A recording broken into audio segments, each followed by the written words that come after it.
আমি তোমাকে কিনছি পুরো ১ মাসের জন্য। আজ থেকে পুরো ১ মাস তুমি শুধু আমার বিছানায় থাকবে। এই ১ মাসে তোমাকে শুধু আমাকে খুশি করতে হবে।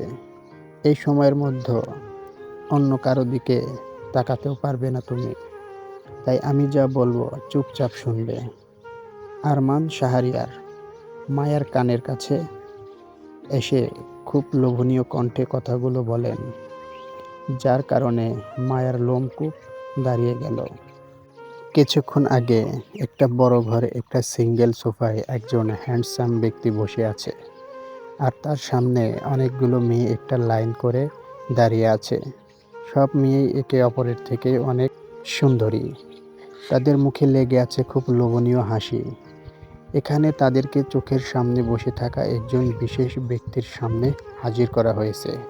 তিনি দেখতে খুবই সুদর্শন এবং শহরের একজন বড় ব্যবসায়ী। পুরো শহরে এই লোকটির অনেক মর্যাদা আছে। তার নাম আরমান শাহরিয়ার। ২৮ বছর বয়সের একজন সুদর্শন যুবক। তার চেহারা এবং তার পেশিবহুল শরীর এমন ছিল যে সে যে কোনো মেয়েকে তার প্রেমে পড়তে বাধ্য করবে। কিন্তু আরমান শাহরিয়ার প্রেম শব্দটি পছন্দ করেন না। সে তার জীবনের প্রতিটি সম্পর্কে কেবল নিজের মতলবের জন্য বানিয়েছে।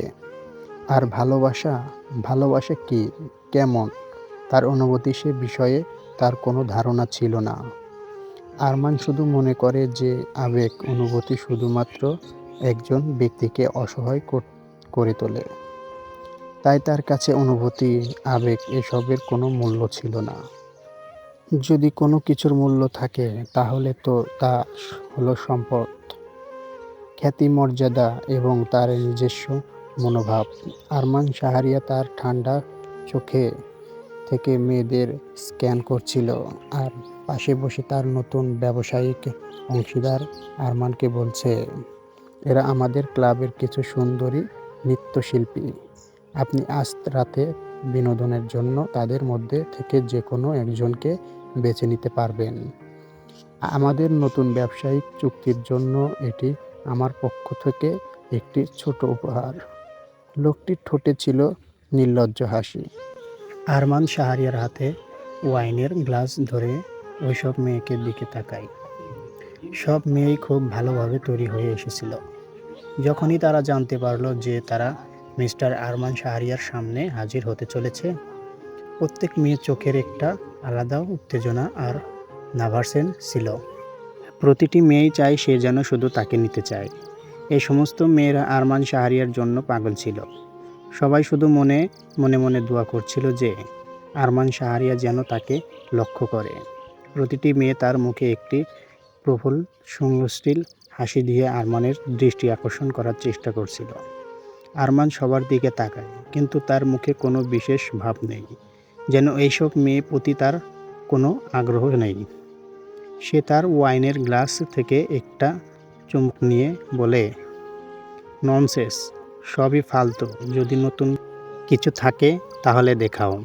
এরকম পুরনো এবং ইউজ করা জিনিসগুলোতে আমার কোনো আগ্রহ নেই। আরমানের এমন উদাসীন উত্তর শুনে সমস্ত মেয়েরা একেবারে আঁতকে ওঠে। আরমান শাহরিয়ার সত্যি একজন পাথর হৃদয় ব্যক্তি, যে তিনি যা চান তা পেতে যে কোনো প্রান্তে যেতে পারেন। কিন্তু এত সহজে তার চোখে কোনো কিছুই ভালো লাগে না। তিনি খুব নির্বাচনী ব্যক্তি এবং তার পছন্দগুলিও খুব বিরল।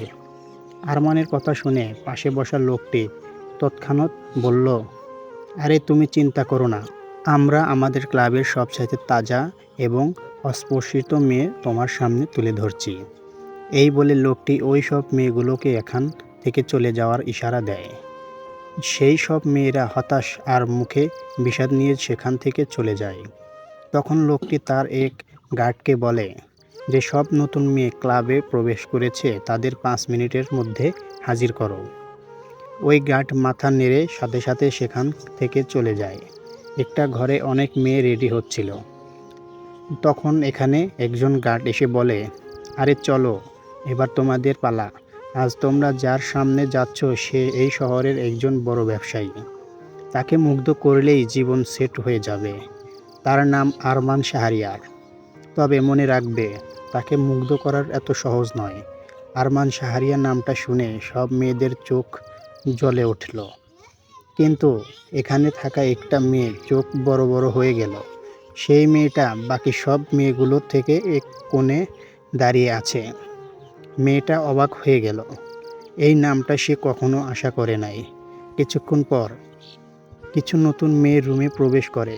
সেই নতুন মেয়েদের মধ্যে আরমানের চোখ পড়তেই তার চোখ যায় একটা বিশেষ মেয়ের দিকে।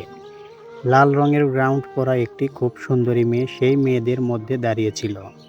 তার মুখে শূন্য অভিব্যক্ত। মেয়েটি দেখে আরমান ভ্রু কুঁচকে নেয়। ওই মেয়েটি আর কেউ নয়, মায়া তালুকদার।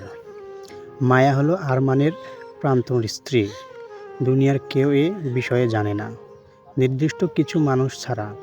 আরমান মায়াকে ডিভোর্স দিয়েছিল কারণ মায়ার সাথে তার বিয়ে হয়েছিল তার ইচ্ছার বিরুদ্ধে। আরমান মায়াকে এখানে দেখে বেশ অবাক হয়ে যায়। আরমানের সামনে বসা লোকটি আরমানের উদ্দেশ্য বলে, এরা আমাদের ক্লাবের একদম তাজা তাজা মাল। এরা আজকেই জয়েন করেছে এই কাজে। এটা ওদের সৌভাগ্য যে আপনার মতো একজন অসাধারণ ব্যক্তির দ্বারা তারা তাদের ক্যারিয়ার শুরু করতে চলেছে। এ কথার কোনো উত্তর আরমান দেয় না, কারণ তার চোখ তো এক জায়গাতেই আটকে আছে।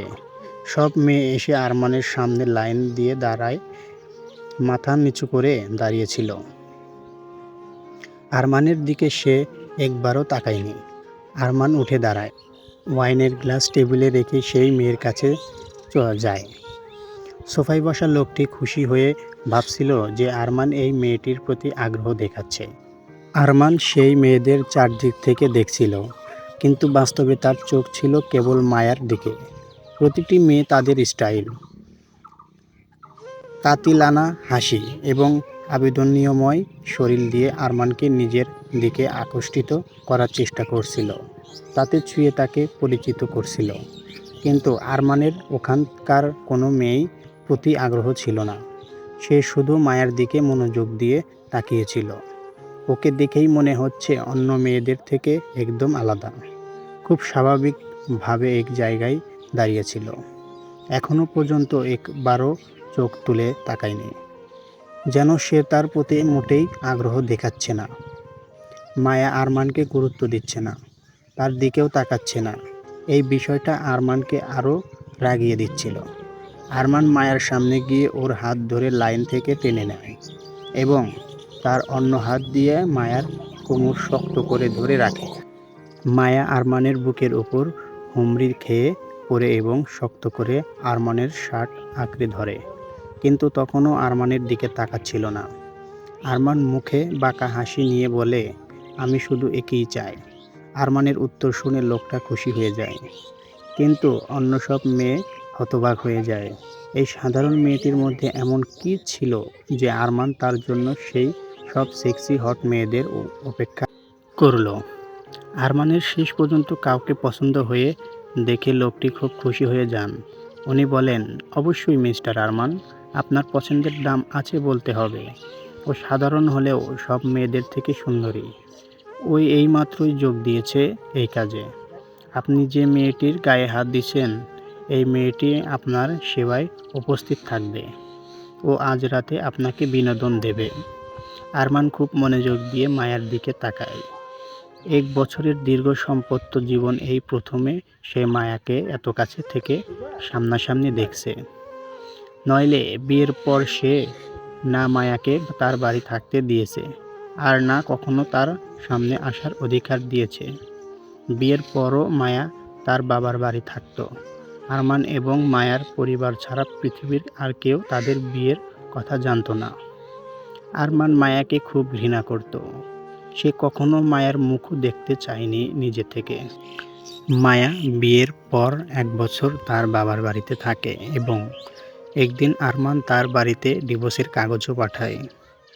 কখন তাদের সম্পর্ক শুরু হয়েছিল এবং কখন শেষ হয়েছিল, কেউ সে সম্পর্কে কোনো খবর পায়নি। আরমান তাদের সবাইকে রুম থেকে বেরিয়ে যাওয়ার ইঙ্গিত দেয়, কারণ তার এখন আর কাউকে সহ্য হচ্ছিল না। তার চোখ তখনও নিচু হয়ে থাকা মায়ার মুখের দিকে। সে চোখের পাপড়ি তুলেও আরমানের দিকে তাকাচ্ছে না। আরমান ইশারা করার সাথে সাথে লোকটি সব মেয়ে এবং গার্ডগুলোকে নিয়ে রুম থেকে বেরিয়ে গেল। ওরা সবাই চলে যেতে আরমানের অভিভক্ত আরও কঠোর হয়ে উঠল। আরমান মায়ার কোমরটা আরও একটু শক্ত করে ধরল, যাতে মায়ার ব্যথা করতে শুরু হলো। আরমান তখন বলল, তাহলে এই ব্যবসা কবে থেকে শুরু করলে? আরমানের কথাগুলো খুবই কড়া ছিল, যা মায়ার হৃদয়কে ব্যথিত করছিল। এই বিয়ে তাদের দুজনের ইচ্ছার বিরুদ্ধে হলেও মায়া আরমানকে অনেক পছন্দ করতে শুরু করেছিল। যে মুহূর্তে সে আরমানের প্রথমবার দেখছিল, তার হৃদয় আরমানের উপর পড়েছিল। আরমান বিয়েতে খুশি ছিল না, কিন্তু মায়া সিদ্ধান্ত নিয়েছিল যে আজ না কাল হলেও সে আরমানের হৃদয়ে ঠিকই জায়গা করে নেবে। কিন্তু আরমান তাকে এই সুযোগ কখনো দেয়নি। মায়া বিয়েটা টিকিয়ে রাখার চেষ্টা করেছিল, কিন্তু আরমানের কাছ থেকে সে যা পেয়েছে তা ছিল শুধুই অভিজ্ঞতা আর অবহেলা। হঠাৎ একদিন যখন ডিভোর্স পেপার তার বাড়িতে আসে, তখন মায়ার সব আশা ও স্বপ্ন ভেঙে যায়। ও খুব খারাপভাবে ভেঙে পড়ে। আরমান তাকে ডিভোর্স পেপার সহ কিছু টাকা পাঠিয়েছিল ভরণ-পোষণ হিসেবে, যা মায়া স্পষ্টতই নিতে অস্বীকার করেছিলেন এবং ডিভোর্স পেপারে সই করেছিল এবং সেই টাকা ফেরত পাঠিয়েছিল। বিবাহ বিচ্ছেদের পর দুজনেই আর কখনো একে অপরের মুখোমুখি হয়নি, কিন্তু মায়া স্বপ্নেও ভাবতে পারেনি যে তাদের এমনভাবে দেখা হবে।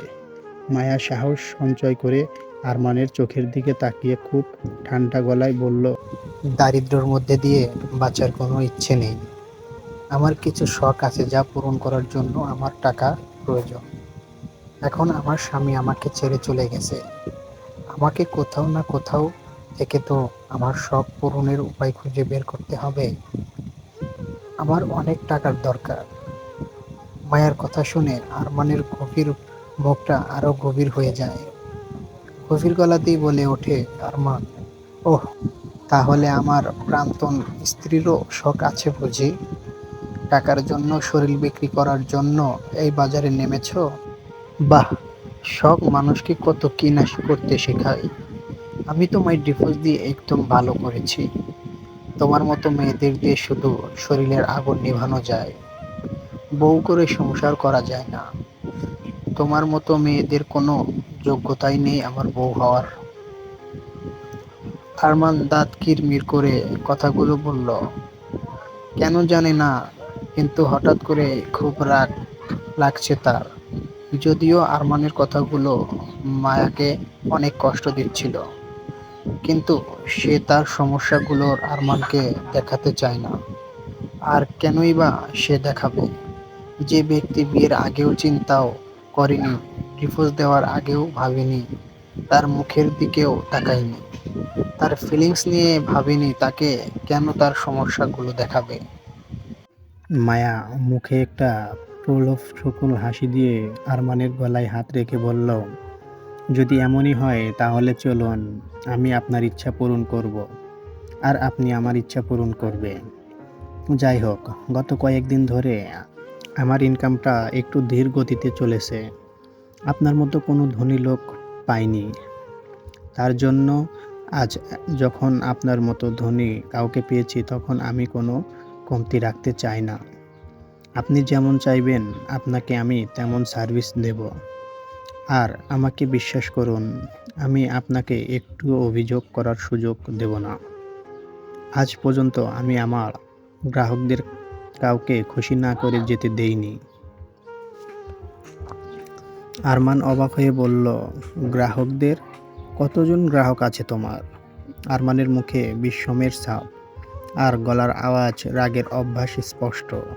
আরমানকে অবাক হতে দেখে মায়া বাঁকা হেসে বলল, আমার কতজন গ্রাহক আছে এতে আপনার কি যায় আসে মিস্টার আরমান শাহরিয়ার? এটা তো আমাদের নিত্যদিনের কাজ। এত লোকের কথা কিভাবে মনে রাখি বলুন? মায়ার এমন নির্লজ্জ কথা শুনে আরমানের মুখ রাগে লাল হয়ে গেল, চোখ দিয়ে যেন আগুন ঝরছে। রাগে আরমান তার হাত দিয়ে মায়ার চিবুক শক্ত করে ধরল। মায়া প্রচণ্ড ব্যথা অনুভব করছিল, কিন্তু ওর ব্যথা আরমানকে দেখতে চাইছিল না। মায়ার এমন নির্লজ্জ কথা শুনে আরমানের মুখ রাগে লাল হয়ে গেল, চোখ দিয়ে যেন আগুন ঝরছে। রাগে আরমান তার হাত দিয়ে মায়ার চিবুক শক্ত করে ধরল। মায়া প্রচণ্ড ব্যথা অনুভব করছিল, কিন্তু ওর ব্যথা আরমানকে দেখাতে চাইছিল না। মুখে ঝুলিয়ে রেখেছিল গা জ্বালানো হাসি। আরমান, আমি ভেবেছিলাম তুমি ভালো মেয়ে, তাই তোমাকে ডিভোর্সের সাথে কিছু টাকাও পাঠিয়েছিলাম। তুমি যখন টাকাটা আমাকে ফেরত দিয়েছিলে, তখন আমি ভেবেছিলাম তুমি হয়তো একজন আত্মসম্মানী মেয়ে। কোথাও না কোথাও আমার একটু অপরাধবোধ কাজ করেছিল।